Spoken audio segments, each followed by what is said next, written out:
Hello guys, welcome back to my YouTube channel. आज हम फिर से लेकर आए हैं आपके एंटरटेनमेंट के लिए एक बहुत ही इंटरेस्टिंग कहानी, जिसको देखकर आपको बहुत अच्छा लगेगा और होप है कि ये कहानी आपको पसंद भी आएगी। तो चलिए शुरू करते हैं इस इंटरेस्टिंग ड्रामा को और हम पता लगाते हैं कि इस स्टोरी में ऐसा क्या होता है जिसकी वजह से हमारी स्टोरी की मेन लीड अपने फैमिली मेंबर से डिस्कनेक्ट हो जाती है और किसी दूसरी कंट्री में जाकर रहने लगती है। पर जब वो वापस आती है तो वो इन सारी सिचुएशंस का कैसे फेस करती है और उन्हें क्या एक्सप्लेनेशन देती है। तो चलिए शुरू करते हैं इस कहानी को।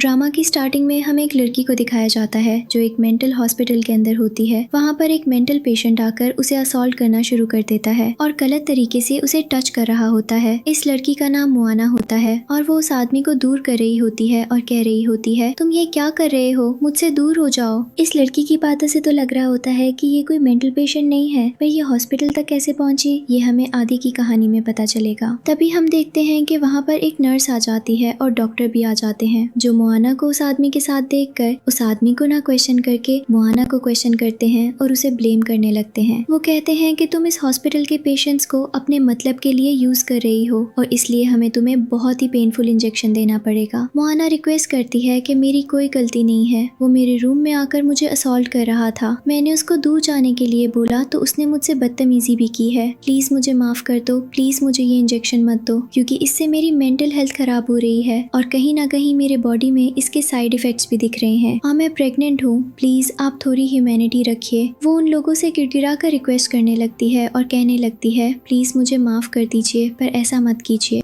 लेकिन डॉक्टर उसकी बात नहीं सुनते और उसे वो इंजेक्शन दे देते हैं। मोआना वहीं पर बेहोश होने लगती है। वो यहाँ पर बताती है कि ये सब कुछ मेरे घर वालों की वजह से हुआ, उन लोगों को मैं पसंद नहीं थी और उन्होंने अपनी फैमिली की अडॉप्टेड डॉटर जिनशी को फेवर किया। मैं उनके सामने भरे तूफान में गिड़गिड़ाती रही, सर पटकती रही कि मुझे मेंटल हॉस्पिटल मत भेजिए, क्योंकि मैं कोई मेंटली इल पेशेंट नहीं हूँ। उसके फैमिली मेंबर्स बाहर आते हैं और स्पेशली उस मोमेंट पर हमें उसकी मॉम को दिखाया जाता है, जो उससे कह रही होती है, मोआना बेटा हमें माफ कर दो, पर तुम्हारे चक्कर में जिनशी बहुत ज्यादा सफर कर रही है। हम उसे इतने दर्द और तकलीफ में नहीं देख सकते। हमारे लिए तुम दोनों बराबर हो, ये बात समझने की कोशिश करो और हम तुम्हारी भलाई चाहते हैं। और वो भलाई किस तरीके से जा रहे थे ये हमें उसकी प्रेजेंट सिचुएशन देखकर समझ में आ रहा है। अब मोआना बोलती है कि मेरी लाइफ का एक ही मोटिव है कि मैं अपने बच्चे को इन सारी सिचुएशन से प्रोटेक्ट करूँ, क्योंकि मुझे लग रहा है कि बहुत जल्दी ये लोग उसे भी इस दुनिया से कहीं दूर भेज देंगे। क्योंकि वो अपने बच्चे से प्रेग्नेंट होती है, वो डिसाइड करती है कि वो इस हॉस्पिटल को छोड़कर भाग जाएगी और एक दिन ऐसा ही होता है। वो किसी नर्स के गेट पास में उस जगह से निकल रही होती है, लेकिन तभी वहाँ पर एक लड़का आता है जिसका नाम चो लियोंग होता है, जो मोआना को पहचान लेता है। हम देखते हैं कि वो मोआना को देखते हुए कहता है, अगर तुम अपना चेहरा छुपाकर यहाँ से निकल रही हो तो क्या मैं तुम्हें पहचानूंगा नहीं? तुम कहाँ जा रही हो और तुम्हें यहाँ से निकलने की परमिशन किसने दी है? और वो डॉक्टर्स और नर्सेस को बुलाने लगता है। मोआना उसे धक्का देती है और दूर भागती हुई आ जाती है। वो एक फोन नंबर पर कॉल कर रही होती है, पर पता चलता है कि वो फोन नंबर कोई पिक ही नहीं कर रहा। इधर उसके सामने टेलीविजन पर न्यूज चलती है और उसे वहाँ पर पता चलता है कि मोआना की सिस्टर जिनशी की ऑफिशियली शादी हो चुकी है और वो उसी के लवर की वाइफ बन चुकी है।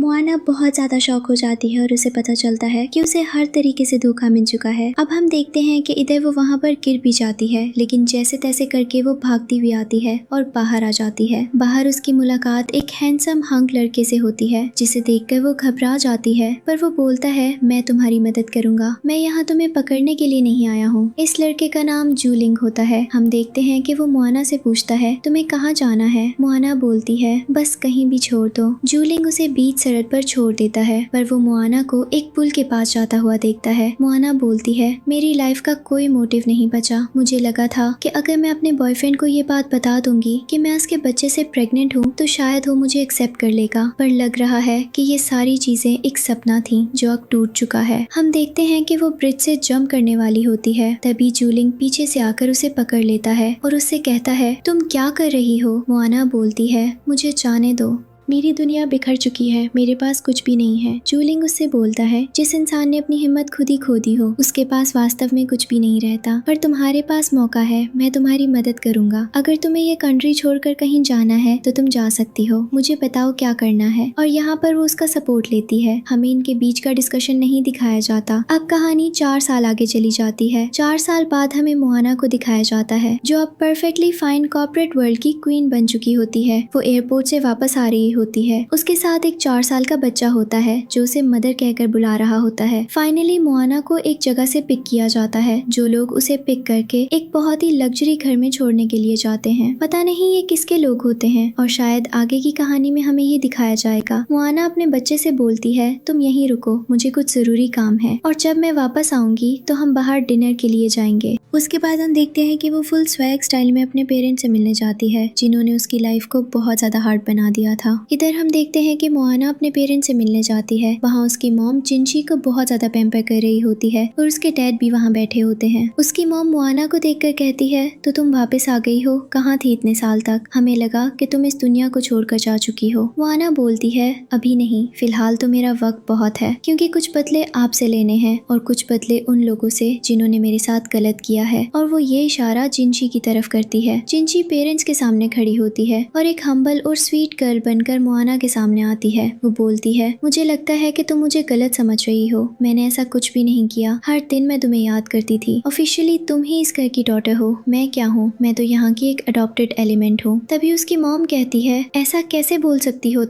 तुम भी हमारे लिए उतनी ही प्यारी हो जितनी मोआना। और वो मोआना को टच करने के लिए हाथ बढ़ाती है, पर मोआना उसका हाथ पीछे कर देती है। तभी उसके फादर कहते हैं, इस लड़की ने उस वक्त भी हमें एक्सेप्ट नहीं किया था और अब भी ये हमें इतना एटीट्यूड दिखा रही है, आखिर ये इतना जहर कैसे बोल सकती है? मोआना बोलती है, जिनके खून में जहर भरा हो वो मुझसे जहर बोलने की बात ना करे। अपने डैड को टॉन देकर वो साइड पर मुड़ती है। उसे वहाँ पर उसके लिखे हुए मैन्युस्क्रिप्ट्स मिलते हैं, जिनका यूज वो अपने कॉर्पोरेट वर्ल्ड में करने वाली होती है। वो उन्हें उठाती है और देखने लगती है। ये राइटिंग तो मेरी है, जिनची बोलती है। ये मेरी राइटिंग है जिससे मैं अपने ब्रदर के बिजनेस में इन्वेस्ट करने वाली थी। जिस पे मोआना हंसती है और बोलती है, इसमें लिखी हुई एक एक चीज मैंने खुद अपने दिमाग से लिखी है। जिस पे उसकी मॉम बोलती है, मोआना तुम अब भी जिनची से ग्रजेस होल्ड करने की जरूरत नहीं है, वो तुम्हारी बहन है, उसे प्यार से ट्रीट करो। मोआना बोलती है, प्यार? और वो भी जिनची को?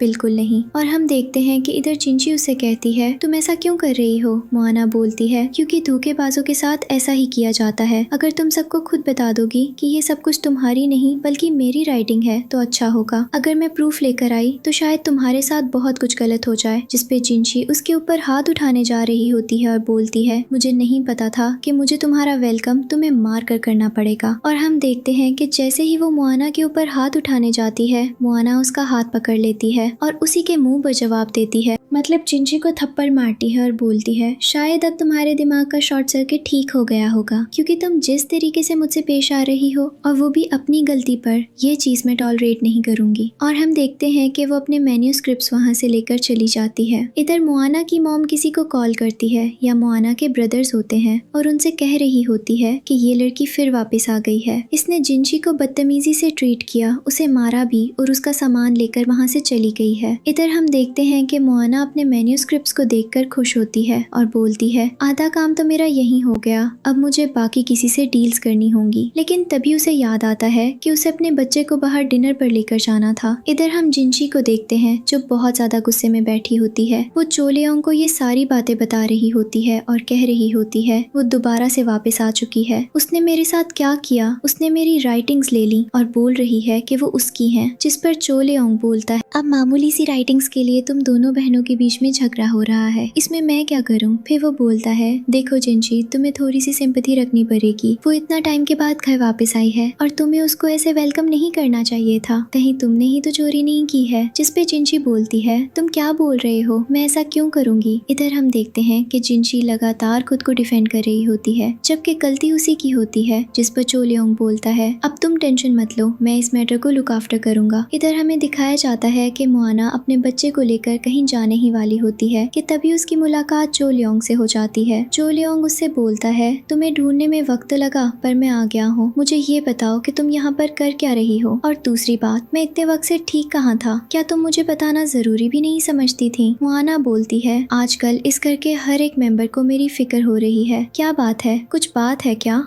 और अगर मुझे तुम लोगों को बताना ही होता तो तुम लोग भी इतनी रिस्पॉन्सिबिलिटी तो मेरे साइड पे रखते कि मुझे ढूंढने की कोशिश करते। जिस पर चो लियोंग बोलता है, हमें मेंटल हॉस्पिटल से रिपोर्ट मिली थी कि तुम्हारा एक्सीडेंट हो गया है और इसलिए हमने तुम्हें ढूंढने की कोशिश नहीं की। हमें लगा कि तुम इस दुनिया से दूर जा चुकी हो। मोआना हंसती है और बोलती है, तुम सबके दिमाग और मन में मैं उसी दिन मर चुकी थी जिस दिन तुमने मुझे मेंटल हॉस्पिटल भेजा था। चो लियोंग बोलता है, अब ठीक है, ज्यादा बकवास मत करो और चुपचाप मेरे साथ चलो, मुझे तुमसे कुछ डिस्कशन करना है। मोआना बोलती है, मुझे तुमसे कोई बात नहीं करनी है। इधर हम देखते हैं कि चो लियोंग उससे बोलता है, क्या तुम मुझे भूल चुकी हो? मोआना बोलती है, बिल्कुल भी नहीं, तुम तो बहुत अच्छे से याद हो, क्योंकि धोखे को कौन भूल पाता है, मैं तो नहीं भूलती हूँ। तभी हम देखते हैं कि चो लियोंग की नजर गाड़ी में बैठे एक बच्चे पर पड़ती है। वो मोआना से कहता है, ये बेबी किसका है? मोआना उसे देखकर एकदम घबरा जाती है और बोलती है, ये मेरा बच्चा है और इससे हाथ दूर रखो। तभी हमें इनकी लव स्टोरी दिखाई जाती है। पता चलता है कि पास्ट टाइम में चो लियोंग और मोआना बहुत अच्छे कपल हुआ करते थे, पर जिनशी को ये सब देखकर बहुत ज्यादा जेलसी होती थी। अक्सर वो मोआना को फंसाने के लिए ऐसी हरकतें करती थी जिससे मोआना उनके सामने बुरी बन जाती थी। ऐसी कई सिचुएशंस होती थी जहाँ जिनशी ऐसा दिखाती थी कि मोआना उसे टॉर्चर करती है और अक्सर उसका सामान चुराकर उसके ऊपर अपना हक जताती थी, जिस पर चो लियोंग हर पल उसकी चालाकी में आकर मोआना को मिसअंडरस्टैंड कर लेता था। कुछ सीन्स में हमें दिखाया जाता है कि एक ड्रेस होती है जो मोआना के पेरेंट्स ने दोनों सिस्टर्स के लिए लाई होती है, पर दोनों के कलर अलग होते हैं। मोआना अपनी मॉम को याद करके उस ड्रेस को अपने पास रख लेती है और एक घटिया स्टोर रूम में सो जाती है, जहाँ चो लियोंग ने उसे रहने की परमिशन दी होती है, एक तरह की पनिशमेंट के तौर पर, क्योंकि उसके हिसाब से उसने जिनशी को टॉर्चर किया होता है। लेकिन सच्चाई कुछ और होती है। हम देखते हैं कि जिनशी बोलती है,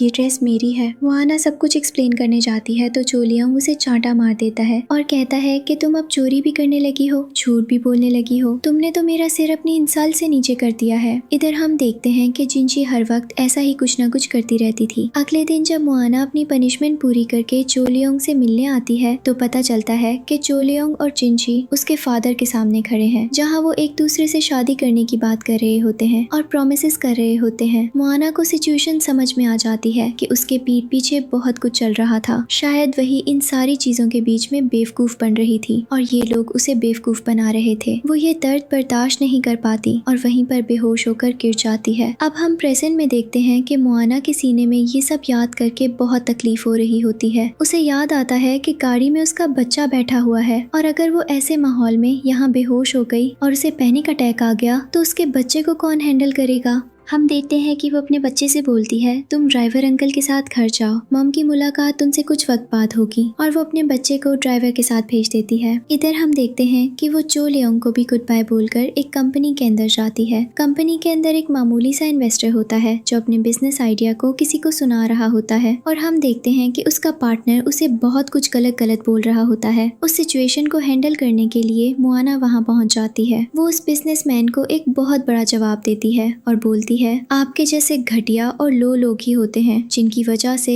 लोग अपनी मार्केटिंग स्किल्स पर डाउट करने लगते हैं, जबकि उनके बीच कितना प्रोफेशनल बाउंड्री होता है। शायद ये बात आपको समझने में वक्त लगेगा। जिस पर वो आदमी बोलता है, तुम वही हो ना जिसे उसकी फैमिली में नौकरों की तरह ट्रीट किया जाता था और तुम्हें मेंटल हॉस्पिटल भी भेजा गया था। मोआना बोलती है, शायद वहीं से मैं कुछ स्पेशल बिजनेस आइडियाज लेकर आई हूँ। हम देखते हैं कि वो अपनी आंखें दिखाती है। वो बिजनेसमैन बोलता है, मुझे तुम्हारे साथ कोई इन्वेस्टमेंट नहीं करनी है। मोआना बोलती है, आप यहाँ से जाइए, क्योंकि अब यहाँ पर जो बिजनेस की बात होगी उसके 6 महीने बाद आप मेरी कंपनी में अपना प्रपोजल लेकर आएंगे। हम देखते हैं कि वो आदमी गुस्से में चला जाता है। मोआना उस इन्वेस्टर से बात करती है और बोलती है, नए आइडियाज मैं लेकर आऊंगी, इन्वेस्टमेंट की तैयारी तुम करो, टेंशन मत लो, ये कंपनी मेरे होते हुए कभी नहीं डूबेगी। रात के वक्त का सीन दिखाया जाता है। वो अपने बच्चे के पास बैठी होती है। उसने अपना बिजनेस प्लान तो बना लिया होता है, लेकिन उसे समझ नहीं आ रहा होता कि इसका क्या नाम रखे और वो बहुत ज्यादा डाउट में होती है। तभी उसका बच्चा कोई गाना गा रहा होता है और उस गाने का जो नाम होता है उससे मोआना को आइडिया आ जाता है कि इसी गाने के नाम पर वॉइस बिजनेस प्रोजेक्ट रखा जाएगा। क्योंकि वो बहुत ज्यादा सेंसिटिव होता है, वो अपने बच्चे को गले से लगा लेती है और बोलती है, थैंक यू मेरी मदद करने के लिए। हम देखते हैं कि उसका बेबी भी बहुत ज्यादा खुश हो जाता है कि वो अपनी मॉम की हेल्प कर पा।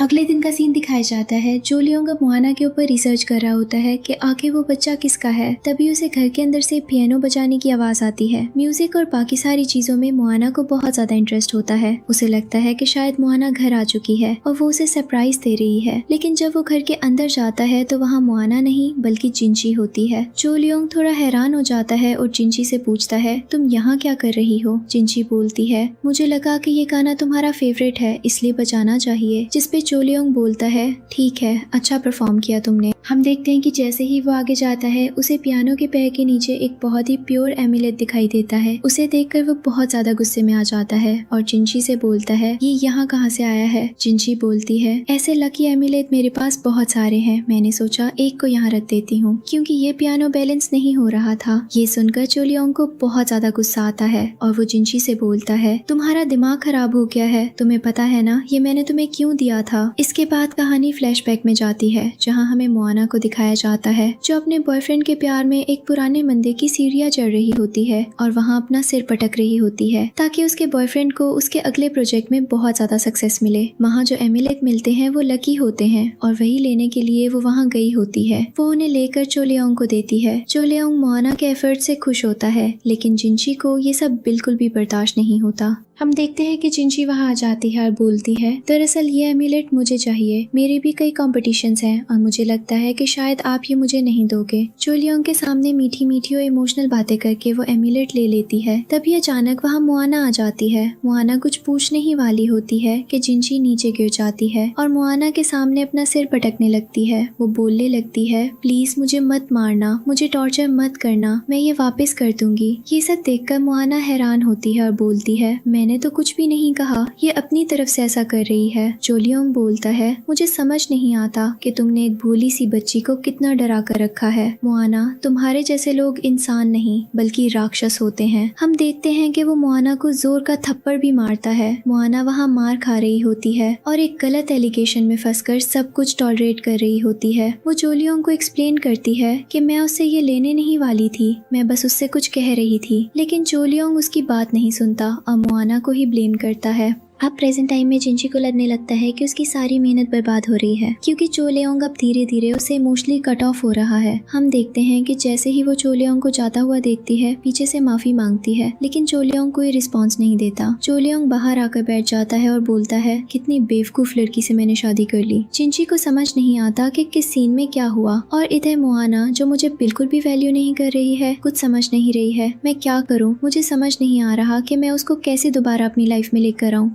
इधर मोआना को दिखाया जाता है जो अब अपने ऑफिस में एक नए प्रोजेक्ट पर काम कर रही होती है। हम देखते हैं कि वो प्रोजेक्ट वो बहुत जल्दी लॉन्च करने वाली होती है। पता चलता है कि इसके बाद कंपनी के फाइनेंशियल इश्यूज सॉल्व हो जाएंगे और कंपनी बहुत जल्दी राइज करेगी। वहाँ एक इन्वेस्टर होता है जो मोआना से कहता है, तुम्हारी जैसी इंटेलिजेंट लड़की अभी तक कहाँ थी? मोआना बोलती है, बस कहीं मेंटल हॉस्पिटल में कुछ लोगों ने फेंक रखा था। ये सुनकर वो हंसने लगता है और बोलता है, मुझे यकीन नहीं हो रहा कि मैं बहुत जल्दी एक बिलियनियर बनने वाला हूँ। मोआना बोलती है, अमीर बनने की आदत डाल लो क्योंकि रो रो कर तो मुझे कुछ भी नहीं मिला। मुझे लोगों को दिखाना पड़ेगा कि असली ताकत कहाँ होती है। तभी हम देखते हैं कि अचानक उसके सामने चो लियोंग आ जाता है और बोलता है, तो तुम यहाँ काम करती हो, सोचा तुमसे मिल लूं। मोआना बोलती है, मेरे ऑफिस में आने के लिए अपॉइंटमेंट लेनी पड़ती है लेकिन तुम यहाँ फ्री फंड में आ गए हो, नेक्स्ट टाइम से ऐसा मत करना। चो लियोंग बोलता है, पर तुम मुझे इतना भाव क्यों दिखा रही हो? मोआना बोलती है, मैं तुम्हें भाव नहीं दिखा रही हूँ, हमारे बीच ऐसा कुछ बचा नहीं है, हम एक दूसरे के लिए स्ट्रेंजर बन चुके हैं और ये बात जितनी जल्दी हो सके एक्सेप्ट कर लो। हम देखते हैं कि चो लियोंग उसे देखता रहता है लेकिन मोआना उसे रोकती नहीं। चो लियोंग मोआना से कहता है, मुझसे गलती क्या हुई है? मोआना बोलती है, गलती उतनी हुई है जितनी के बारे में तुम्हें पता भी नहीं है। मोआना मेंटल हॉस्पिटल में हुए टॉर्चर को याद करने लगती है और अचानक से पैनिक अटैक पड़ जाता है। वो बेहोश हो जाती है लेकिन चो लियोंग उसे पकड़ लेता है और हॉस्पिटल लेकर जाता है। हॉस्पिटल के अंदर का माहौल दिखाया जाता है। डॉक्टर बाहर आते हैं और चो लियोंग से पूछते हैं, तुम इसके क्या लगते हो? चो लियोंग बोलता है, पास्ट में हमारा एक रिलेशनशिप था।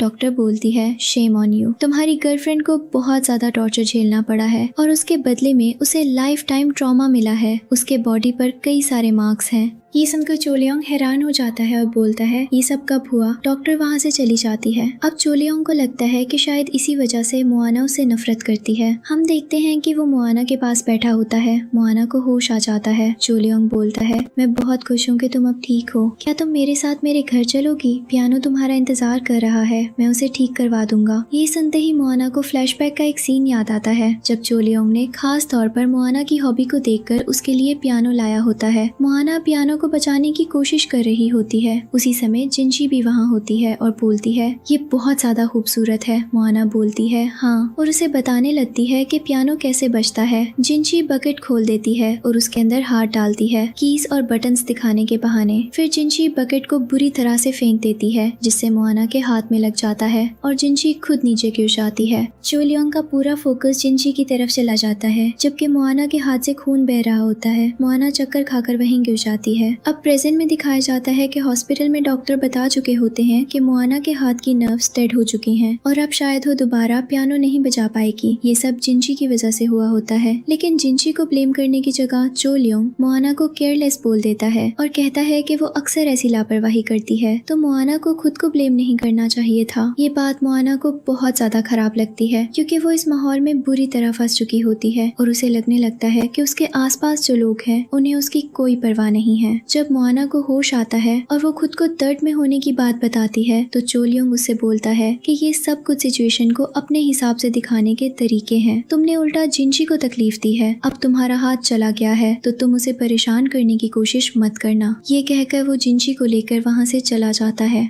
मोआना को बहुत तकलीफ होती है क्योंकि दर्द में होने पर वो अपने बॉयफ्रेंड से पैम्पर होना और लविंग फील करना तो एक्सपेक्ट कर ही सकती थी, लेकिन इसके बदले में उसे धोखा मिलता है। अब प्रेजेंट में चोलियोंग उसे मीठी मीठी बातें करके कह रहा होता है कि उन सारी बातों के बाद भी हमारे बीच में कुछ नहीं बदला है। मैं मोआना में चेंज लाने की कोशिश करूंगा और एक परफेक्ट बॉयफ्रेंड बनूंगा। मोआना बोलती है शायद मुझे पता है कि एक अच्छी लाइफ कैसे जी जाती है, बेहतर होगा कि तुम भी ये चीज सीख लो। हम देखते हैं कि वो उसे पूरी तरह इग्नोर करती है। चोलियोंग बोलता है पर मुझसे गलती क्या हुई है? मोआना बोलती है तुम हर पल मुझसे यही पूछते हो कि तुमसे क्या गलती हुई है, लेकिन तुमसे हर वो गलती हुई है जिसके बारे में तुम्हें पता ही नहीं है। ये कहते ही मोआना अचानक से बेहोश हो जाती है। इधर मोआना का बायोलॉजिकल ब्रदर दिखाया जाता है जिसके बहुत कम सीन्स होते हैं। हमें पता चलता है कि उसे सपने में मोआना दिखाई देती है जो बहुत बुरी हालत में होती है। उसे लगता है कि उसे मोआना की मदद करनी चाहिए, लेकिन वो अभी कहाँ है और क्या कर रही है इसके बारे में उसे कुछ पता नहीं होता। इधर फ्लैशबैक का सीन दिखाया जाता है जहां मोआना चोलियोंग के साथ होती है। चोलियोंग के पेट में बहुत ज्यादा दर्द हो रहा होता है। मोआना उसके लिए मेडिकल से मेडिसिन लेने जाती है, लेकिन रास्ते में एक बाइकर से उसका एक्सीडेंट हो जाता है। वहां वो अपनी तकलीफ को नजरअंदाज करके चोलियोंग की मेडिसिन जल्दी से घर भिजवा देती है और खुद मेडिकल एड लेने के लिए हॉस्पिटल चली जाती है। इधर हम देखते हैं कि जिनची जाकर चोलियोंग को मेडिसिन देती है और उसका सारा क्रेडिट खुद ले लेती है। वो बोलती है कि मेडिसिन वही उसके लिए लेकर आई है और उसने मोआना को हॉस्पिटल की तरफ नहीं बल्कि क्लब की तरफ जाते हुए देखा था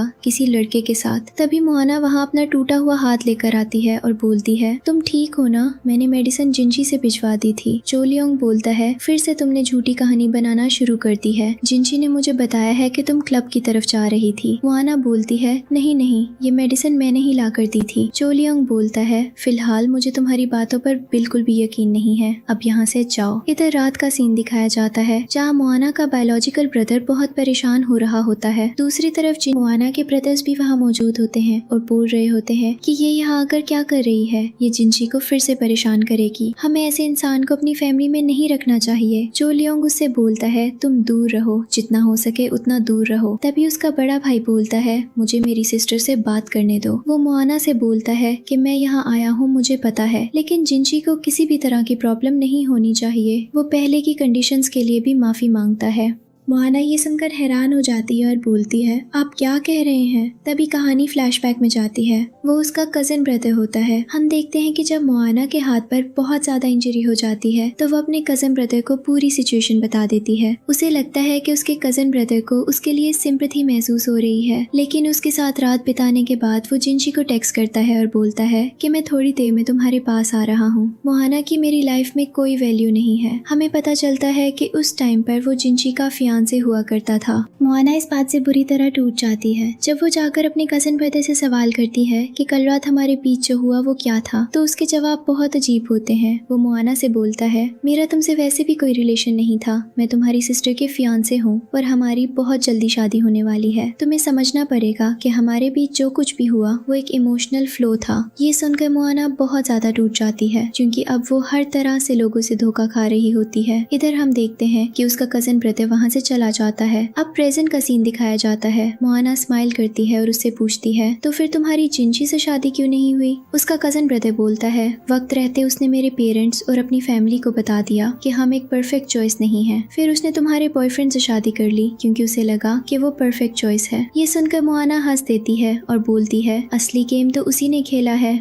उसका कजिन ब्रदर बोलता है, तुम क्या बोल रही हो? फिर वो बोलता है, उसके बाद मुझे रियलाइज हुआ कि मैं उसके लिए नहीं बल्कि तुम्हारे लिए बना था। मैं तुमसे प्यार करता था। मोआना उससे शादी इसलिए कर रहा था क्योंकि उसके पास फैमिली पावर आ जाए। मुझे लगता था कि तुम्हारी फैमिली उसे बुरी तरह ट्रीट करती है। ये सुनकर मोआना और ज्यादा हंसने लगती है और बोलती है, शायद सबकी आंखों पर पट्टी बंधी हुई है क्योंकि उन्हें नहीं दिख रहा कि बुरी तरह किसे ट्रीट किया गया था और घर के बाहर कौन रह रहा था। उसका कजिन ब्रदर बोलता है, तुम चीजों को पर्सनली क्यों ले रही हो? मोआना अचानक उस पर चिल्लाने लगती है और बोलती है, अब यहाँ से जाओ। उसका कजन ब्रदर बार बार अपनी फीलिंग्स कन्फेस करता रहता है और बोलता है, मुझे एक मौका दो। मुझे पता है जो बेबी तुम्हारे साथ रहता है वो मेरा ही बच्चा है। मोआना बोलती है, तुम्हारा दिमाग खराब हो गया है, वो तुम्हारा बच्चा नहीं है, वो मेरा बच्चा है। वो बोलता है, अच्छा फिर उस रात तुम्हारे साथ किसने क्या किया था? उस रात तुम मेरे साथ थी, इसका मतलब वो मेरा बेबी है। मोआना चिल्लाते हुए बोलती है, अब तुम यहाँ से जाओ। तभी अंदर से गेट खुलता है और वहाँ चो लियोंग और मोआना का बायोलॉजिकल ब्रदर आ जाता है। वो कजन ब्रदर को जोर से मारता है और बोलता है, तुम्हारी हिम्मत कैसे हुई मोआना को परेशान करने की? तुम्हें पता है ना वो इस मोमेंट पर कितनी सेंसिटिव है। इसके बाद वो मोआना से बोलता है, सिस्टर मेरा हाथ थाम लो और मेरे साथ घर चलो। मोआना अपना हाथ बढ़ाती है लेकिन उनके हाथ में नहीं बल्कि अपना बिस्तर साफ करने के लिए। वो उनसे बोलती है, तुम सब जा सकते हो, फैमिली शो यहीं तक था और मुझे अब ये ड्रामा दोबारा कंटिन्यू नहीं करना है। उसका बायोलॉजिकल ब्रदर बोलता है, मुझे एक मौका देकर देखो, हर दिन हर पल मैं तुम्हें मिस करता था। मोआना बोलती है, हाँ वो मौका मुझे बहुत अच्छे से याद है, लेकिन मैं अब किसी भी सिचुएशन में फंसकर तुम लोगों के साथ नहीं जाना चाहती और ना ही कोई रिलेशन रखना चाहती हूँ। हम देखते हैं कि वो सब लोगों को वहाँ से जाने के लिए बोल देती है और सब वहाँ से चले जाते हैं। इधर मोआना जूलिंग की फोटो देखकर कह रही होती है कि मैं तुम्हें मिस कर रही हूँ मेरे प्यारे हस्बैंड, तुम मुझे कब मिलोगे क्योंकि बहुत वक्त हो गया है हमारी मुलाकात नहीं हुई है। और पता चलता है कि जूलिंग की उससे शादी हो चुकी है। उसके बाद हम देखते हैं कि उसके पास जूलिंग का कॉल आता है जो उसके लिए कुछ चीजें भेजता है। मोआना उससे बात कर रही होती है और अपनी सिचुएशन के बारे में बता रही होती है। जूलिंग उससे प्रॉमिस करता है कि वो बहुत जल्दी वापस आएगा, लेकिन अभी हमें नहीं दिखाया गया होता कि जूलिंग कहाँ है, क्या कर रहा है और वो अभी तक इस कहानी में आया क्यों नहीं है। वो मोआना से लॉन्ग डिस्टेंस में क्यों है, इसका भी रीजन हमें नहीं दिया गया है। इधर हम देखते हैं कुछ वक्त के बाद का सीन जहाँ पर मोआना रेडी होकर जा रही होती है। तभी उसका बायोलॉजिकल ब्रदर आता है और बोलता है, एक बार मैं तुमसे बैठकर बात कर सकता हूँ क्या? मोआना बोलती है, ठीक है, लेकिन लास्ट टाइम इसके बाद हमारे बीच कोई भी बात नहीं होगी। उसके बाद हम देखते हैं कि वो अपने ब्रदर के साथ एक कैफे में बैठकर बात कर रही होती है जहाँ पर उसका ब्रदर कहता है, मैंने तुम्हें हर दिन हर पल ढूंढने की कोशिश की लेकिन तुम मुझे नहीं मिली। अब फाइनली जब तुम आ चुकी हो तो फैमिली को एक्सेप्ट कर लो। मोआना बोलती है, कोशिश करूंगी लेकिन फिलहाल मुझे अकेला छोड़ दो क्योंकि फैमिली को एक्सेप्ट करने का मेरा मूड नहीं है और ना ही किसी भी चीज पर डिस्कस करने का। जिस पर उसका ब्रदर बोलता है, तुम्हें पता है ना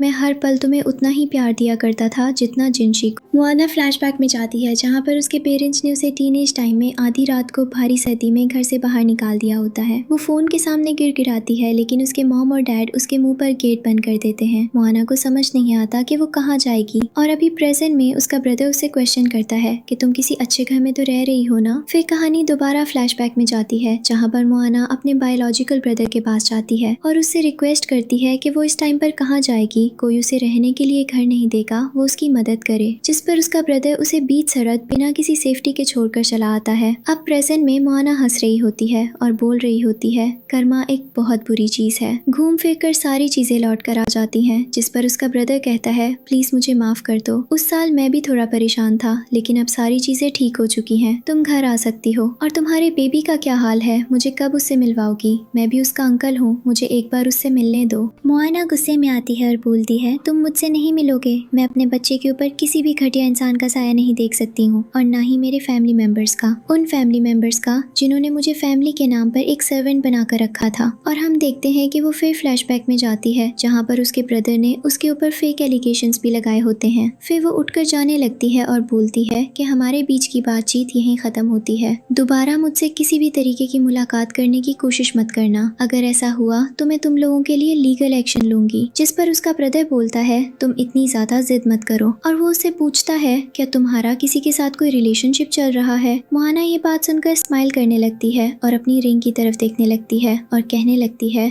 कि शायद 4-5 साल पहले वो इंसान ना मिला होता तो शायद मैं इस सिचुएशन में बुरी तरह फंस चुकी होती। तभी प्रेजेंट में उसका बच्चा भागते हुए उसके पास आता है और उसे गले से लगाकर बोलता है, मॉम ये कौन है?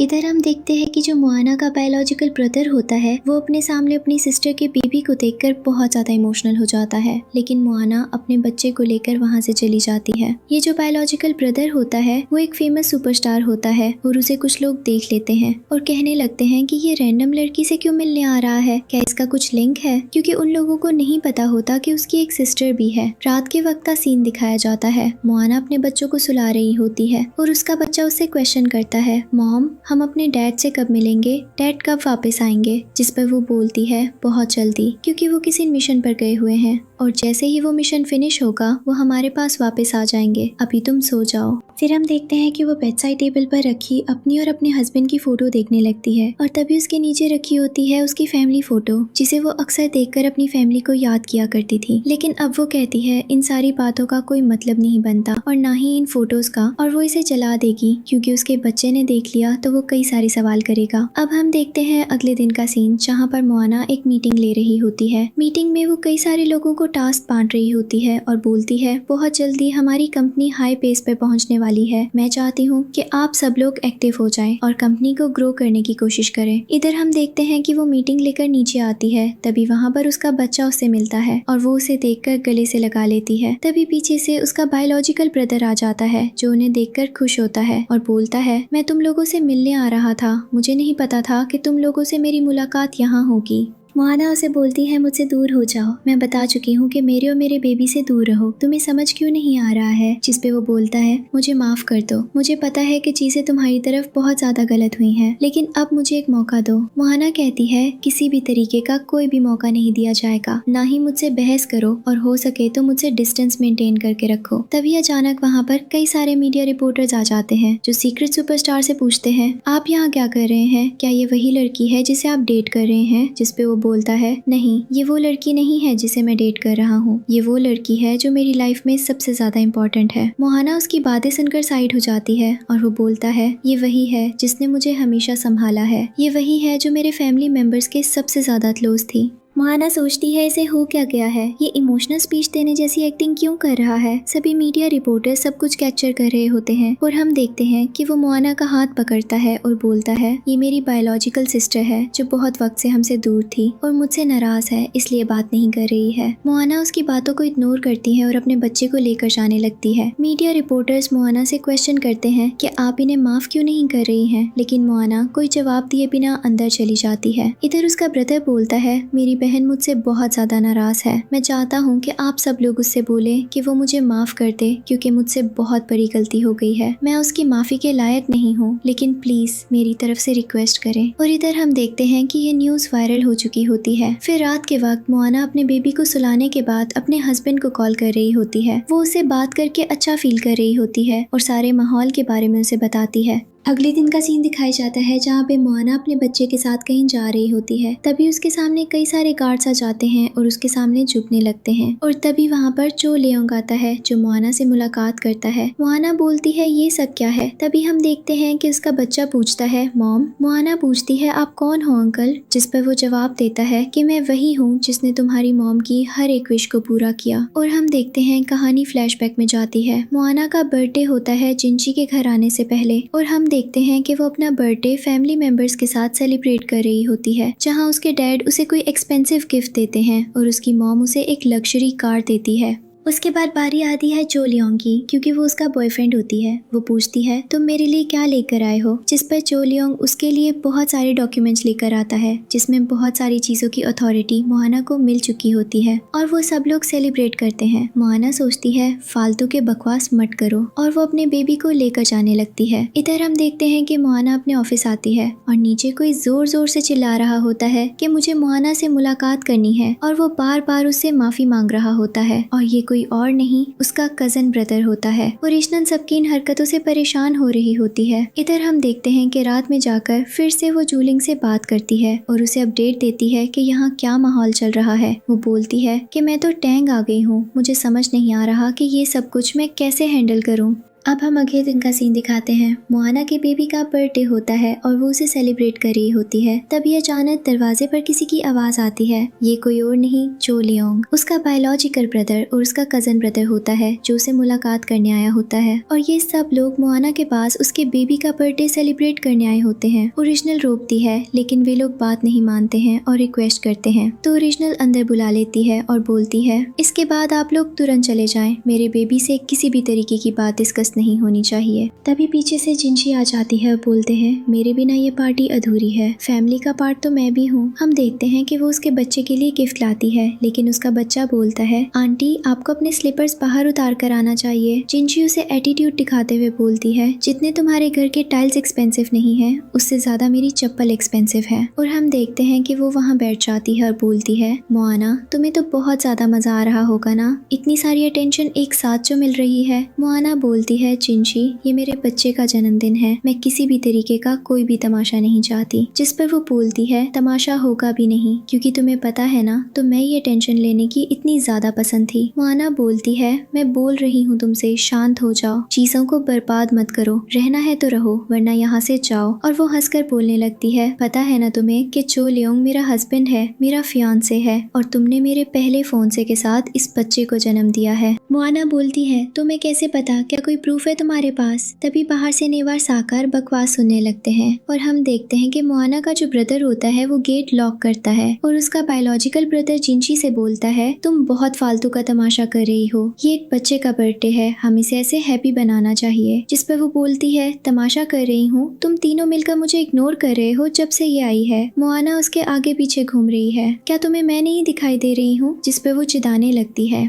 इधर हम देखते हैं कि उसका बच्चा उनका झगड़ा देखकर एकदम इमोशनल फील करने लगता है और बोलता है मुझे बेडरूम के अंदर जाना है, मुझे इन गंदे लोगों के साथ नहीं रहना है। पर अपने बेबी को बेडरूम के अंदर लेकर जाती है, उसे सुलाकर बाहर आ जाती है। उसके बाद वो देखती है कि बाहर चो लियोंग जिनशी से कह रहा है तुमने सब कुछ बर्बाद कर दिया, हम बहुत हैप्पी थे। मोआना के पास उसके बेबी का बर्थडे सेलिब्रेट करने आए थे। जिस पर जिनशी उसे जोर का चांटा मार देती है। चो लियोंग बोलता है तुम्हारी इतनी हिम्मत। जिनशी बोलती है तुम ये सब कुछ डिजर्व करते हो। हम देखते हैं कि इनके बीच में धक्का मुक्की होने लगती है जिसमें मोआना का सामान नीचे गिर जाता है और सामान के बीच में मिलती है मोआना की फैमिली फोटो और उसके साथ उनकी भी फैमिली फोटो। वो उसे फोटो को इग्नोर करके मोआना से क्वेश्चन करती है ये फोटो अभी भी तुम्हारे पास क्यों है? मोआना फोटो को लेकर उसे वही उनके सामने फाड़ देती है और बोलती है ये मेरे पास लास्ट फोटो थी। जिस पर जिनशी उसका गला पकड़ने जा रही होती है तभी चो लियोंग बीच में आकर पकड़ लेता है और बोलता है मुझे माफ करना, मैं ऐसे यहाँ से ले जाता हूँ। हम देखते हैं कि तीनों भाई नीचे आ जाते हैं और बोलते हैं कि उसने सब कुछ बर्बाद कर दिया। फाइनली आज मोआना उनसे कन्विंस हो जाती है और बोलती है मैं माफ कर देती हूँ, पर इस बेवकूफ लड़की का क्या ही बोलूं। जिस पर वो कहने लगते हैं कि हमें और भी एफर्ट्स डालने पड़ेंगे। उसके बाद हम देखते हैं कि चो लियोंग जो होता है वो जिनशी के पेरेंट्स से मिलने जाता है और उनसे बोलता है कि एक बार आप भी मोआना की फैमिली से जाकर मिलिए और उससे बात करने की कोशिश कीजिए। जिस पर वो बोलते हैं कि हमें मौका मिलेगा तो हम जरूर करेंगे। अब हमें दिखाया जाता है एक इवेंट का सीन। ये इवेंट पियानो कंपटीशन होता है जिसमें कुछ चीजें गेस्ट को बुलाया जाता है। मोआना की मुलाकात वहाँ पर उसकी पूरी फैमिली से होती है। मोआना के डैड अभी भी उसे बहुत ही इग्नोर करके एटीट्यूड दिखा रहे होते हैं। ऐसा लगता है कि पता नहीं उसने उनका क्या लिया। जिनशी उनसे पूछती है तो तुम कैसे आई हो और उसे लगता है कि मोआना कंपटीशन के लिए आई है, पर जिनशी मजाक बना देती है और बोलती है मैडम के तो हाथ के नर्व पहले से ही खराब हो चुके हैं, सही से हाथ तक तो चलता नहीं है। पियानो क्या बजाएंगे। और जिनशी इग्नोर करती हुई आगे बढ़ती है। जिनशी को लगता है कि उसका आज कंपटीशन है। उसने मोआना का कंपटीशन तो अपने हाथ से ही काम कर दिया है और अब उसका कॉम्पिटिटर कौन होगा। तभी सामने से एक लड़की आती है जो कि उसकी कॉम्पिटिटर होती है। वो उसके ओपोनेंट में खेलती है और उसका बहुत बड़ा नाम है। वो बहुत ज्यादा फेमस है पियानो के लिए और उसे लगता है कि वो आज नहीं जीत पाएगी, पर वो पूरी कोशिश करेगी। इधर हम देखते हैं पार्टी का सीन जहाँ पर जिनशी पियानो बजाती है और उसके बाद रिजल्ट की बारी आती है। याना बहुत कम अमाउंट स्कोर किया होता है और उसमें जो म्यूजिक प्ले किया होता है वो भी कुछ खास नहीं होता, जिस पर उसके पेरेंट्स ऑफेंड होने लगते हैं। लेकिन जिनशी अभी भी उसी लड़की की तरफ देख रही होती है। हम देखते हैं कि जिनशी बोलती है, मॉम मुझे माफ करना, मैं फर्स्ट पोजीशन पर नहीं आ पाई। इमोशनल होकर अपने पेरेंट्स की सिंपैथी अपनी तरफ ले लेती है। उसके बाद हम देखते हैं कि चोलियोंग और मोआना का बायोलॉजिकल ब्रदर मिलकर डिस्कस कर रहे होते हैं। तभी स्टेज पर वो लड़की जाती है जो कि जिनशी का कंपटीशन होती है। वो जाकर एक बहुत अच्छा म्यूजिक बजाती है पियानो से और उसके हाथ बहुत अच्छे चल रहे होते हैं। पता चलता है कि उसने ये सब कुछ मोआना से सीखा है। मोआना का म्यूजिक टेस्ट बहुत अच्छा होता है। चोलियोंग टेस्ट पहचान चुका था। इधर हम देखते हैं कि मोआना ने अपनी स्टूडेंट के जीतने पर कुछ फ्लावर्स मंगाए होते हैं और वो लेने के लिए बाहर चली जाती है। चोलियोंग को लगता है कि मोआना उसकी परफॉर्मेंस से ऑफेंड है क्योंकि इसका स्कोर जिनशी से ज्यादा होता है। मोआना दुख में होगी कि उसने अच्छा परफॉर्म नहीं किया और हम देखते हैं कि जिनशी खड़ी होती है। वो फर्स्ट पोजीशन पर उस लड़की को देखकर जेलस फील कर रही होती है, पर उनके सबके दिमाग में वो सारा डिस्ट्रैक्शन पॉइंट मोआना के रिगार्डिंग डाल देती है कि वो बाहर कुछ प्रॉब्लम क्रिएट न करने गई हो। इधर मोआना फ्लावर्स लेकर आती है जिसे देखकर उसकी मॉम उसके पास आती है और बोलती है, बेटा हर चीज तो हर गेम में चलती रहती है, मैं तुमसे ये चीज एक्सपेक्ट नहीं करती, उसे बच्ची को छोड़ दो। मोआना बोलती है, हो क्या गया है, तुम सब ऐसे बात क्यों कर रहे हो। जिस पर बोलो कहने लगते हैं कि मुझे बताएं कि उसने ये कंपटीशन अपनी मेहनत से जीता है, उसने पियानो भी अच्छा बजाया है, पर तुम उसके साथ इस तरीके से बिहेव मत करो। और वो मोआना को रूड और एरोगेंट दिखाने की कोशिश कर रहे होते हैं। उसके डैड कह रहे होते हैं, मैं तो तुम्हारी वजह से हर जगह इतना ज्यादा इंसल्टेड फील करता हूँ जिसकी कोई लिमिटेशन नहीं है। इधर जिनशी भी उसकी तरफ उंगली कर कर बोल रहे होते हैं कि तो मुझे थोड़ी शर्म करनी चाहिए, तुम उस लड़की के साथ इस तरीके से बिहेव नहीं कर सकती। मोआना बोलती है, तुम्हें कुछ भी आइडिया नहीं है कि तुम क्या बोल रही हो। जिनशी उसके सामने खड़ी होकर बहुत ज्यादा स्मार्टली उसे भूली करने लगती है। फैमिली मेंबर से चीजें देख रहे होते हैं कि जिनशी उसे गलत तरीके से बात कर रही है, पर स्टिल वो लोग कुछ भी नहीं कर पा रहे होते हैं, उल्टा बोलिए को फीवर कर रहे होते हैं। मोआना बोलती है, इन्होंने आज तक उसे कुछ नहीं बोला तो अब क्या ही बोलेंगे। इधर उसकी मॉम और डैड लगातार जिनशी को फेवर करके मोआना को नीचा दिखा रहे होते हैं। इधर मोआना बोलती है, जिस लेवल का कंपटीशन उस लड़की ने दिया है मैं उससे बहुत ज्यादा इम्प्रेस्ड हूँ और मैं उसके लिए फ्लावर्स क्यों लेकर आई हूँ मैं तुम्हें एक्सप्लेन नहीं करूंगी। इधर हम देखते हैं कि चोलियोंग और उसका बायोलॉजिकल ब्रदर भी मोआना को रोकते हैं। ऊपर से ये भी बोलता है कि वो सिटी के टॉप डॉक्टर से अप्रोच लगाएंगे कि वो मोआना का हाथ देखकर उसे प्रॉपर तरीके से ठीक कर दे, और उन्हें बहुत ज्यादा शौक होती है कि इनके दिमाग में भूसा कैसे भर सकता है। इधर हम देखते हैं कि चोलियोंग भी मोआना को समझाने लगते हैं। तभी जिनशी बोलती है, वैसे तुम्हें इस जगह का कुछ इन्विटेशन आया था क्या, या ऐसे ही तुम चली आई बिना किसी इन्विटेशन के। मोआना को हंसी आ रही होती है। वो अपने पॉकेट से कार्ड निकालती है और बोलती है, खुद ही चोलियोंग कर लो। जिनशी जैसे उसे कार्ड चोलियोंग कर दिया है, उसमें मोआना के नाम लिखा होता है स्पेशल गेस्ट की लिस्ट में, और उसे स्पेशल इनविटेशन आया होता है। जिनशी को लगता है ये सब फेक है। पहले तो वो शॉक हो जाती है, उसके पेरेंट्स भी सब शॉक्ड होते हैं, पर सिचुएशन को हैंडल करने के लिए उसे कुछ तो प्रूफ करना था ना। वो बोलती है, मुझे समझ नहीं आता कि तुम इतनी ज्यादा डेस्परेट कैसे हो सकती हो, खुद को वैल्यूएबल दिखाने के लिए, खुद को इम्पोर्टेंस देने के लिए। मोआना जिनशी से बोलती है, अब तुम्हें ये भी फेक लग रहा है। वो बोल देती है, हाँ ये फेक है, ये तुमने खुद बनवाया है। मोआना बोलती है, तुम पागल हो चुकी हो, शायद तुम्हें लोगों का हार्ड वर्क नहीं समझ में आता। तभी अचानक से वहाँ पर वो लड़की आ जाती है जिसके पियानो कंपटीशन में फर्स्ट पोजीशन आई होती है। हम देखते हैं कि वो आगे जाती है और अपनी टीचर को उन बुली से दूर करके प्रोटेक्ट कर देती है और बोलती है, ये मेरी टीचर है, उन्होंने मुझे कोई फोर्स नहीं किया है, ये सब कुछ बुलाने के लिए मैं बहुत ज्यादा खुश हूँ। हम देखते हैं कि वो मोआना से फ्लावर देती है, पर जिनशी बोलती है, मुझे पता है कि उसने तुम्हें परेशान किया होगा, टॉर्चर किया होगा, तुम ये सब बताओ, मैं तुम्हारी मदद कर सकती हूँ। वो हंसती है और बोलती है, मैं बोल रही हूँ ना, मैं इनके साथ बहुत अच्छा मनसी करती हूँ। इवन ये जो म्यूजिक मैंने आज प्ले किया है, ये खुद उन्होंने मुझे सिखाया है, और मैं किसी को परमिशन नहीं दूंगी कि मेरी टीचर को मेरे वजह से गलत समझो और इंसल्ट करना शुरू कर दें। जिस पर वो जो जिनशी होती है बोलते हैं, तुमने बहुत अच्छा म्यूजिक बजाया है, हम तो उसे अपनी कंपनी में लेना चाहते हैं। और वो बोलती है कि मैं तुम्हारी अथॉरिटी से बात करती हूँ। हम देखते हैं कि वो अथॉरिटी को कॉल करती है और बोलती है कि आज से ये लड़की हमारी कंपनी के लिए काम करेगी और मैं इसका ट्रिपल अमाउंट पे करूंगी जो कुछ भी अमाउंट मोहाना पर कर रही है। जिसको सुनकर वो जो अथॉरिटी होती है वो उसे परमिशन दे देती है। लेकिन तभी वो लड़की अपना फोन निकालकर अथॉरिटी को मैसेज राइट करती है कि उसे किसी भी रैंडम कंपनी में नहीं जाना है, क्योंकि उसने हार्ड वर्क एक कंपनी की अथॉरिटी से सीखा है जिसका नाम मोहाना है। इधर हम देखते हैं कि वो जो टीचर होती है वो कॉल पर मना कर देती है कि वो जिंची को वो लड़की नहीं रह सकती, भले कोई भी अमाउंट वो पे करे। जिंची को यहाँ पर इंसल्ट हो जाती है। उसके बाद हम देखते हैं कि मोहाना के पास भी मैसेज आता है और वो मैसेज में होता है कि हमें माफ करना, हमने उस लड़की की बात मानी, और वो छोटी सी बात के लिए भी एक ब्रिटिश अपॉलॉजी भेज रहे होते हैं। उसके बाद हम देखते हैं कि मोहाना के पास उसका कॉल आ जाता है और अब वो जो अथॉरिटी होती है वो सबके सामने जिंची की बेइज्जती करती है और मोहाना को फेवर करती है, जिसे देखकर जिंची को बहुत ज्यादा गुस्सा आ रहा होता है क्योंकि वो इस मोमेंट पर खुद को किसी भी तरीके से प्रोटेक्ट नहीं कर पा रही होती और अपने झूठ को सबके सामने सच की तरह प्रेजेंट भी नहीं कर पा रही होती। इसलिए वो अपने पेरेंट्स से बोलती है, मुझे पता है कि ये सब कुछ झूठा है, मैं जाकर अंदर से उनको बुला कर लाती हूँ, हम सामने बात करते हैं, फेस टू फेस बात करते हैं। हम देखते हैं कि इस बदतमीज लड़की ने उनके साथ क्या किया है और वो वहाँ से चली जाती है। इधर मोहाना की मॉम और उसके डैड उससे कहते हैं, वैसे मुझे नहीं लगता कि तुम्हें इतना बड़ा रिस्क लेना चाहिए, झूठ कम बोलो। तबीयत अचानक से वहाँ पर जिंची आती है और वो उसे लड़की से कहने लगती है कि हम तुम्हें फिर से एक अपॉर्चुनिटी दे रहे हैं, तुम हमारे पास आकर हमारी कंपनी के लिए काम कर सकती हो। और वो मोहाना की बेइज्जती करना शुरू कर देती है और बोलती है, तो मैं बताइए, एक नंबर की स्कैमर है, इसे हमारी फैमिली से निकाल दिया गया था, इसे मेंटल असाइलम भी भेजा गया था।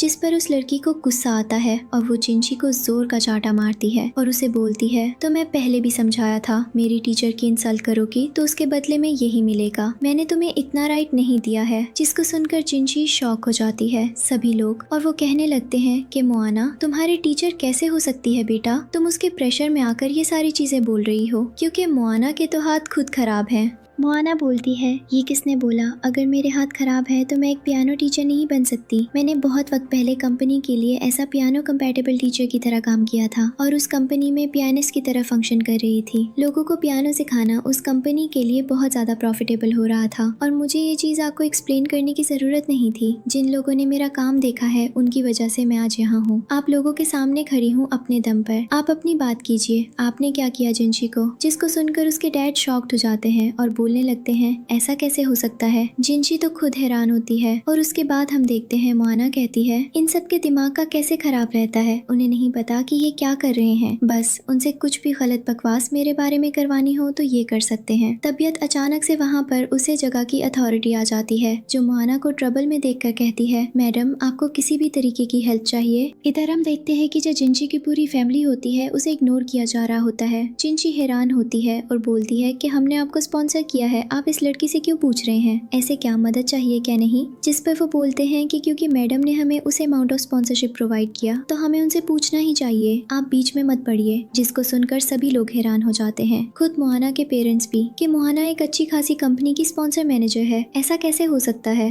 मोहाना से बोलती है, अब आपको क्या लग रहा है कि मैं आपके दम पर यहाँ खड़ी हुई हूँ, मैंने आपका नेम यूज नहीं किया, मैंने अपना खुद का नाम बना रखा है, लोग मुझे पहचानते हैं और आपसे बेहतर तरीके से मुझे जानते हैं। और ऐसा बोलकर वो वहाँ से जाने ही लगती है। तभी उसके दोनों पेरेंट्स उसके सामने घुटने पर बैठ जाते हैं और बोलते हैं, मोहाना हमसे गलती हो गई है, अपने पेरेंट्स को तो माफ कर ही सकती हो ना, इतनी बड़ी गलती हमसे हो गई है, प्लीज हमें माफ कर दो और कंपनी को दोबारा से ज्वाइन कर लो।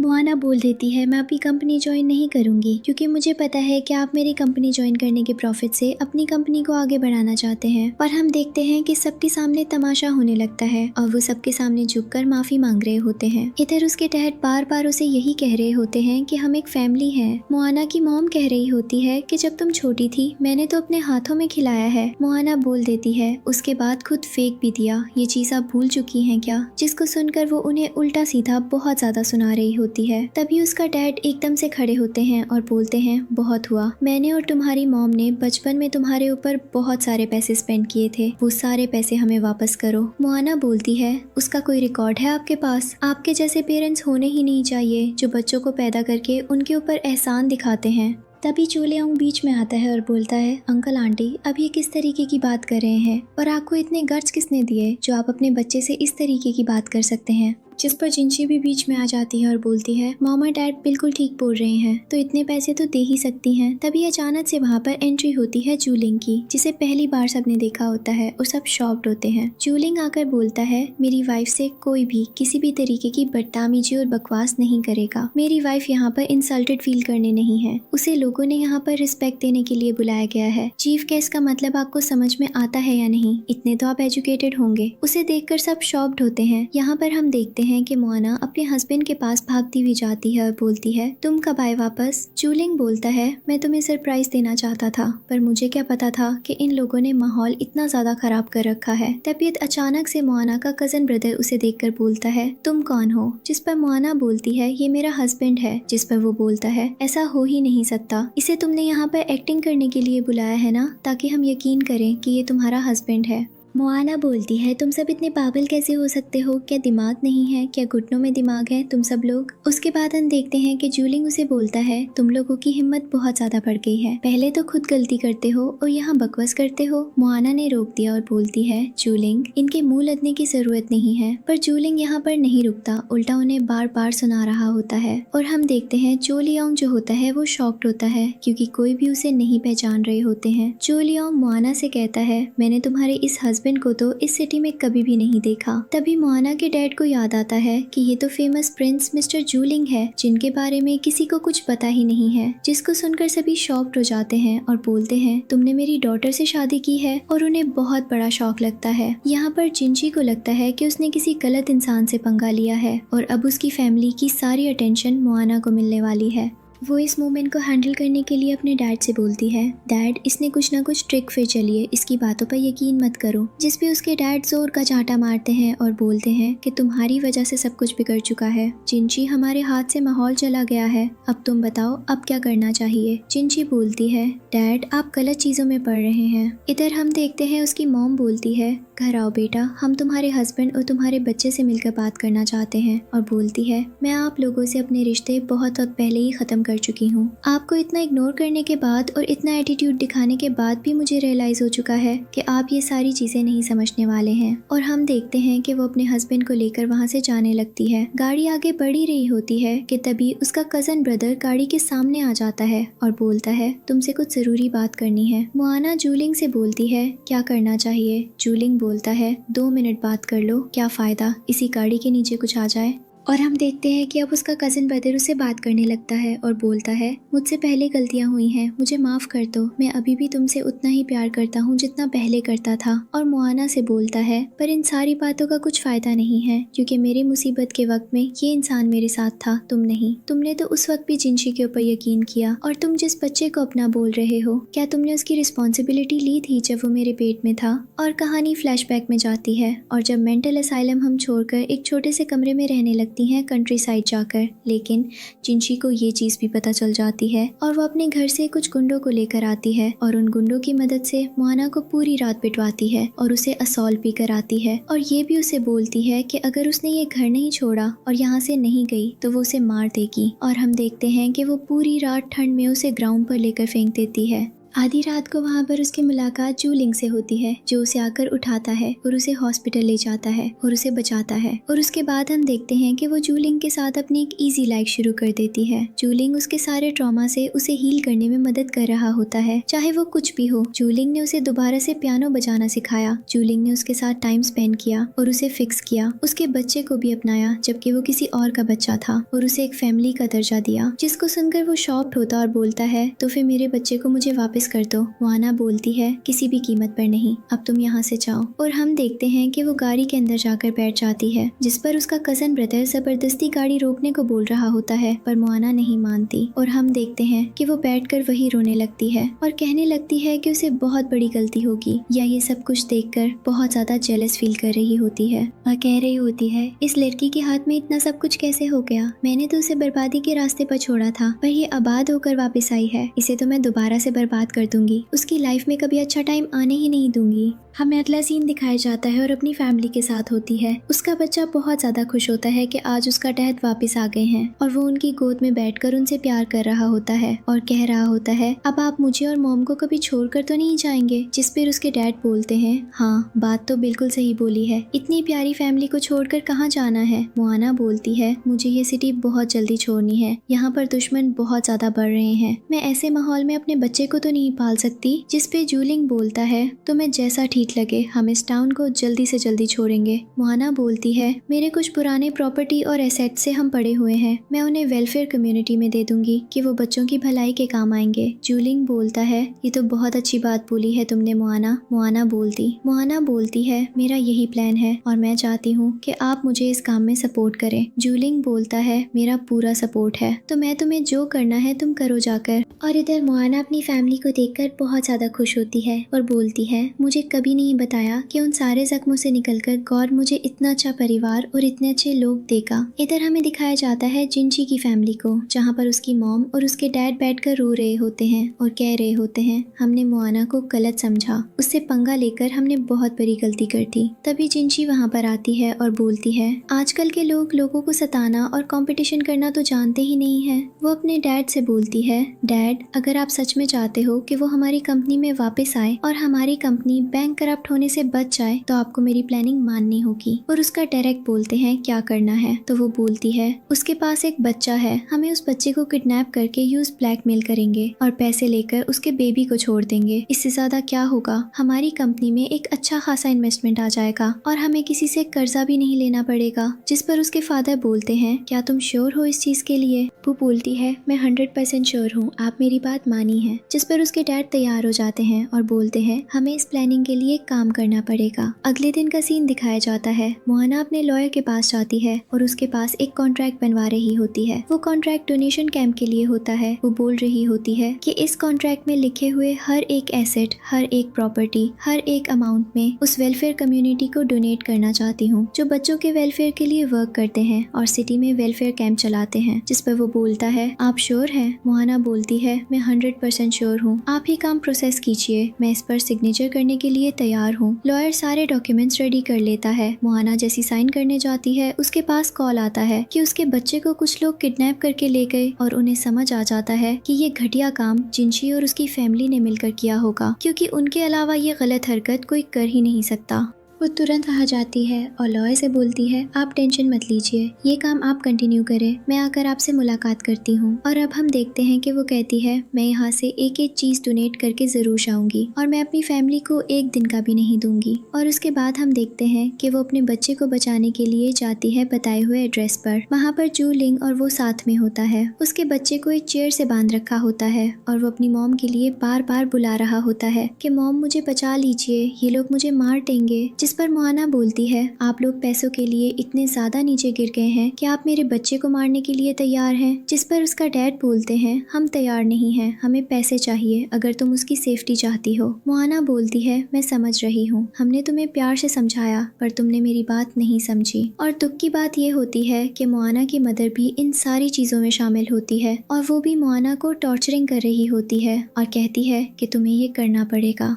इन्हें समझ नहीं आता कि वो क्या करें। तभी वहाँ पर जिनची आती है और हंसने लगती है और कहती है, ये जो तुम दो लोगों को देख रही हो ना, ये मेरे कठपुतली बन चुके हैं। इन्हें मैंने कहा कि मैं तुम्हारे बच्चों को छोड़ दूंगी जब तुम मुझे पैसे दे दोगी, लेकिन मैं इन्हें बताना चाहती हूँ कि तुम्हारे बेटे को मैं ऐसे नहीं छोड़ूंगी। इसको मैं दर्द देना चाहती हूँ ताकि तुम्हें तकलीफ हो, ताकि तुम्हें दर्द हो, और देखना मैं तुम्हें हार्ट ब्रोकन छोड़ दूंगी। जिस पर उसके फादर, जिनची तुम पागल हो गई हो, हमने ये नहीं कहा था कि हम इस बच्चे की जान लेंगे, हमने ये कहा था कि हम मोआना से पैसे लेंगे। जिस पर वो बोलती है, आप लोग पागल हो गए हैं, इन पैसों से क्या होगा, ऐसे कई सारे पैसे कमाएंगे, पर इसे जो तकलीफ मिलेगी उससे मुझे बहुत ज्यादा सुकून मिलेगा। और हम देखते हैं कि वो चाकू निकालकर बच्चे की तरफ मारने वाली होती है। इधर जो बच्चा होता है वो बहुत बुरी तरीके से रो रहा होता है, अपने पेरेंट्स से मदद की गुहार लगा रहा होता है। जैसे अटैक करने जाती है तबीयत अचानक से वहाँ पर गन शॉट चल जाता है। पता नहीं कौन एंजल बन के उनकी मदद करता है और हम देखते हैं कि तभी वहाँ पर जूलिंग जूलिंग के लोग निकल कर आते हैं जिन्होंने ये सब कुछ पीछे से हैंडल किया होता है। और उसके बाद हमें दिखाया जाता है कि जो जूलिंग के लोग होते हैं वो उन्हें हैंडल कर रहे होते हैं। इधर जो मोआना होती है वो जाकर अपने बच्चे को जल्दी से वहाँ से फ्री करती है और सामने ले आती है। इधर जिनशी बोलती है तो इसका मतलब तुमने ऐसे बात नहीं मानी है, और वो मोआना को क्लोज आती है, मोआना से एक जोर का चाटा देती है और बोलती है तुम्हारे अंदर जो घटिया राक्षस बैठा हुआ है उसको तो एक बहुत बुरी पनिशमेंट मिलेगी, तैयार रहो। इधर हम देखते हैं कि मोआना के पेरेंट्स उसके सामने लगते हैं, रोने लगते हैं और कहने लगते हैं क्या मैं माफ़ कर दूं, हमसे गलती हो गई है, हमने कुछ पैसों के लालच में ये किया है, पर हम अभी भी तुम्हें अपनी डॉटर मानते हैं। और वो मोआना के सामने घुटनों पर बैठे होते हैं। इधर जूलिंग कहता है थोड़ी देर में पुलिस आने वाली है और तैयार हो जाओ। और उसके बाद हम देखते हैं मोआना बोलती है मैं तो वैसे भी ये सिटी छोड़कर जा रही हूँ, सब कुछ मैंने अपना इस सिटी से डोनेट कर दिया है, आपको कुछ भी नहीं मिलेगा, एक पॉइंट तक भी नहीं। और हम देखते हैं कि वो जैसी जाने लगती है उसकी मॉम पीछे से इमोशनल चीजें बोलने लगती है। क्या इसके बाद तुम्हारी मदर तुम्हें कभी नहीं देख पाएगी, क्या तुम अपनी माँ को ये तकलीफ दोगी? और वो हंसती है और कहती है वो तकलीफ नहीं है जो आप मेरे बच्चे को दे रही थी, वो तकलीफ नहीं है जो आपने मुझे दी है, और यहाँ जो आप पैसों के लालच में ये सब कर रही हैं वो तकलीफ है। जिस पर जिनशी बोलती है मैं तुम्हें नहीं छोड़ूंगी, और वो मोआना के ऊपर अटैक कर देती है। जूलिंग उसे बचाने के लिए आगे बढ़ता है लेकिन बीच में चो लियोंग आता है और हम देखते हैं कि चो लियोंग के चेस्ट पर वो चाकू लग जाता है, उसके साइन से बहुत ज्यादा खून आ रहा होता है और जैसे पकड़ती है संभालने की कोशिश कर रही होती है और इमोशनल होती है क्योंकि वो कभी किसी का बुरा नहीं चाहती थी। इधर जिनशी को उसके डैड जोर का चाटा मारते हैं और धक्का देते हैं। जिनशी के हाथों से किसी का खून हो जाता है और उसके बाद हम देखते हैं कि मोआना बोलती है जल्दी से चो लियोंग को हॉस्पिटल ले जाओ। इधर जूलिंग मोआना को संभालता है और उससे बोलता है हमें चलना चाहिए, ये उनका फैमिली मैटर है। मोआना यहाँ पर अपने साइन पर पत्थर रखती और वहाँ से जाने लगती है। इधर जिनशी के पेरेंट्स उसे अकेले छोड़कर वहाँ से चले जाते हैं। इधर मोआना हॉस्पिटल आती है तो उसके बच्चे की तबीयत पहले से बेहतर होती है और वो कॉल करती है। सुबह इस सिटी को छोड़कर निकलने की प्लानिंग करते हैं, उससे पहले वो सब मिलकर एक दूसरे को फैमिली हग देते हैं। अगले दिन का सीन दिखाया जाता है कि वो एयरपोर्ट पर बैठे होते हैं जहाँ पर उन्हें पता चलता है कि ये चीज न्यूज में भी आ चुकी है कि जिनशी ने जैक को मर्डर किया है। इधर हम देखते हैं कि इन सारी सिचुएशंस के बीच में मोआना का बायोलॉजिकल ब्रदर सफर करता है क्योंकि उसकी कैरियर भी डूब चुकी होती है और उसकी कंपनी भी। लास्ट में वो एयरपोर्ट पर मोआना से मिलने की कोशिश करता है पर मोआना उससे नहीं मिलती और हम देखते हैं कि फाइनली वो अपने हस्बैंड और अपने बेटे का हाथ पकड़कर किसी दूसरी सिटी में चली जाती है। तो इसी के साथ ड्रामा की हैप्पी एंडिंग हो जाती है क्योंकि उसने अपनी पुरानी लाइफ को छोड़कर एक नई स्टार्टिंग करना ही बेहतर समझा, एक नई जगह पर।